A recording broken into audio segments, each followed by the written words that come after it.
The following is from the Agency for Instructional Technology, AIT.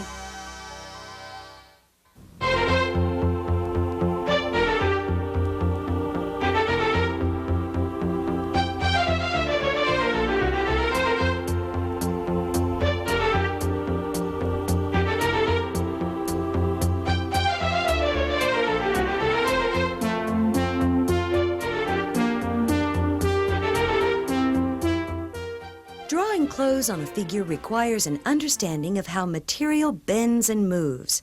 In this program, Paul will demonstrate drawing draped cloth and explain various folds.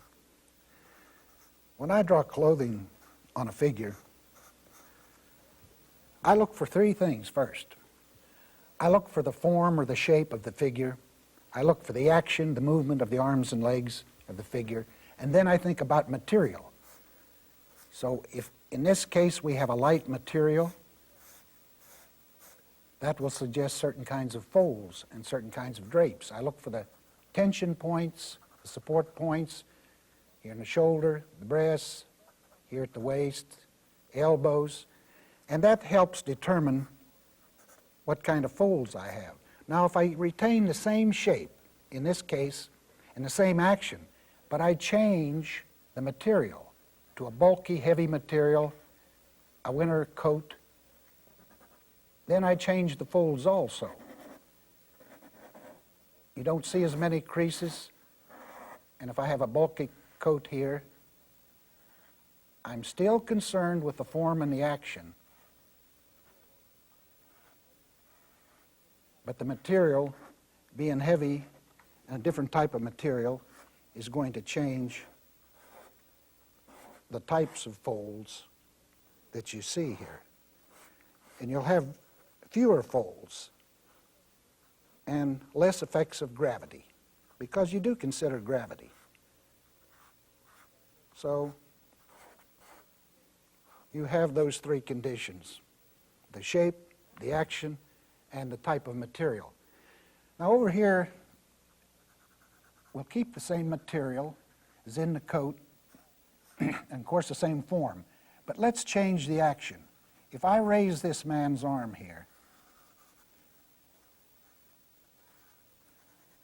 like this, then I'm creating different folds here.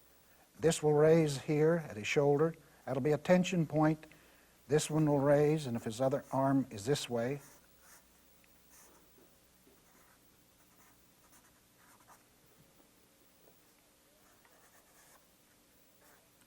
so I've changed the action, and I've also changed the fold, because now what you'll find here is from these tension points, we've created a diaper fold. And the lines will go toward those tension points. And then, of course, we'll have different folds here, and we'll get to those later. But by changing the action, I've changed the folds. And that's only one of the folds we'll take up today. The 7 basic folds are not difficult to recognize and not difficult to draw. Let's take a piece of a material here and see if we can't recognize these folds, and then I'll be drawing some of them. We saw in a previous drawing a diaper fold. A diaper fold occurs when you have 2 tension points, as my thumb, and you move the material, or you move them together and the material drops. It can be in one diaper fold or it can be in a series of folds. That depends on the type of material you have.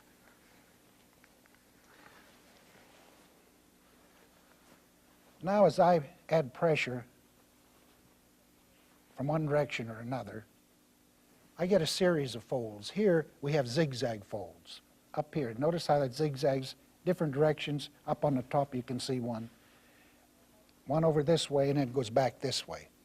Now if I compress the zigzag folds, as I would roll up my sleeve, I go into spiral folds.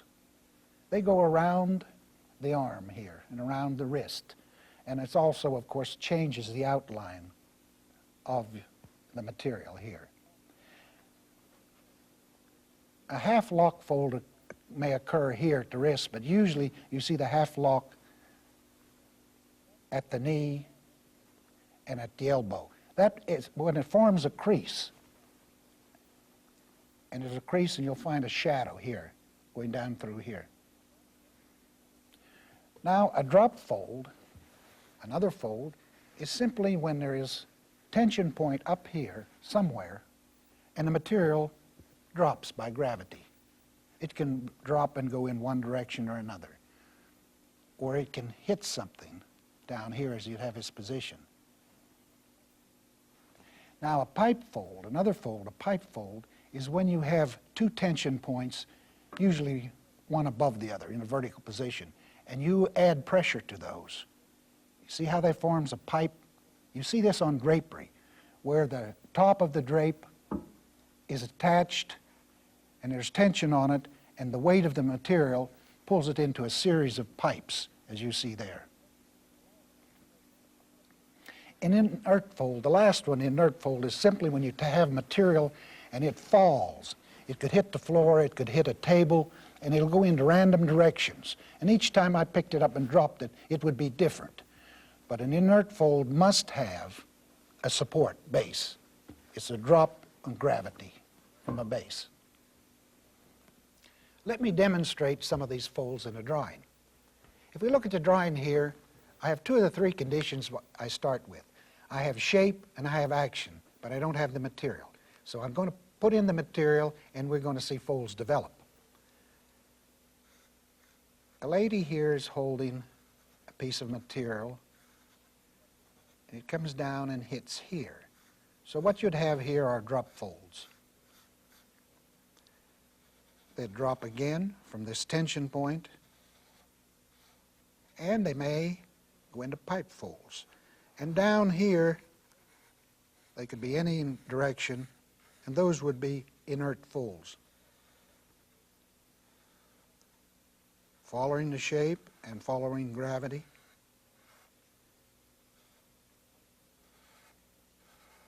You could have pipe folds, and down here, inert folds. Here, you could have a half lock. That's a crease. And if you have material coming down here, you would have another one here.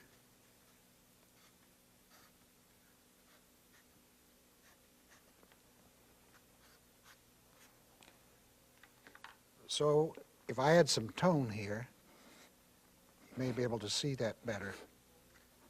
The direction of the folds coming from the tension point or the support point, dropping down till they hit the base here and they turn into inert folds. Even the hair, if you notice up here, drops into a drop fold because it can be looked at as a material, and it could have a different texture as light fine hair or coarse hair. Now over here on the man, behind the man, you see a good example of pipe folds that I talked about before. You have a gathering up here, and they drop, and the weight pulls them into pipes. Now, all drapes, of course, are not that way. There's some drapes that have diaper folds to them. If you see them up here, especially at the top of the drape. Now, if this man is holding something here, and it's attached over here somewhere, you would have a good example of a diaper fold. And the material down here, then, would be inert. Another good example of the half lock here, you would see at the hip, here at the knee. You could see some pipe folds if there is stress there. Another half lock here and here, and that simply means there's a crease here where the material folds.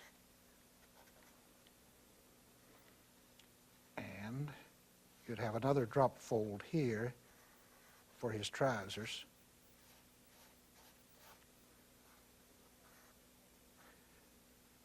And you could have other half locks here in the shirt if it's tight, if he has a tight belt. And then our tension points you can see. So there are 5 of our basic folds.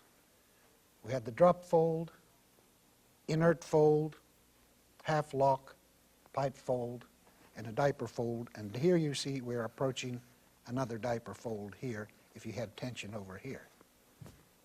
So they're not hard to recognize. And with a little practice, you can get pretty good at recognizing them and then drawing them. The zigzag fold and the spiral fold are related, and they usually occur with material on your arms or legs. Here's an example of a zigzag fold. A zigzag fold occurs when the material is dropped and touches something, but it's still suspended slightly up here. So it zigzags in directions like this till it is stopped here by something. Now the spiral fold is related to the zigzag fold, whether it's coming down here, but there's more pressure and there's more tension to it. So the tension, if you pulled up your sleeve here, then you would see a series of folds occur here up and meet the half-lock fold. And they would look something like this as you rolled up your sleeve. And they could occur up here also if you had pressure here. But usually you find them in the lower leg, in the ankles of boots, and in the lower arm, as you see here. And they're rather parallel and go around the arm. One way to practice is to drop a piece of material on a table, carefully observing the folds, and draw what you see. Next, ask a friend to pose for you, sitting or standing. Study the figure, noticing the tension and support points. Identify the related folds and draw what you see. You can study the folds in your own clothing or the people around you and sketch them. Also, a good source for studying folds is in your fashion and your clothing catalogs. Now, why they're good is they're still. They're photographs, and they won't move, so you can take more time. Now, whether you're drawing folds in a realistic figure or if you're drawing folds in a cartoon, you still follow the same conditions and the laws of gravity. And you'll notice your good cartoons do this, especially the good animated cartoons.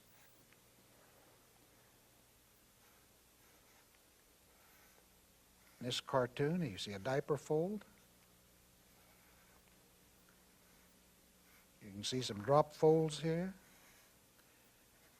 spiral folds, maybe some zigzag folds.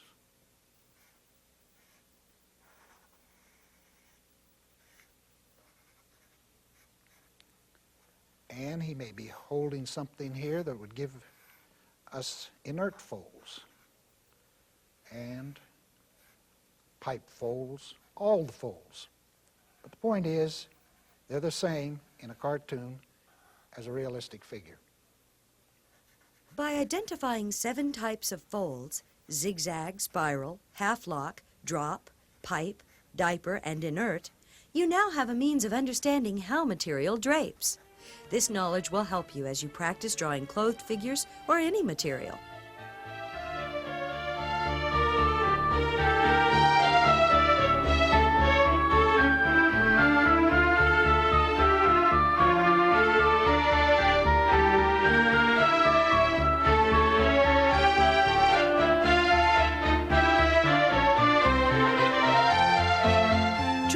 Paul Ringler is produced by the Agency for Instructional Technology in association with the Oklahoma Educational Television Authority.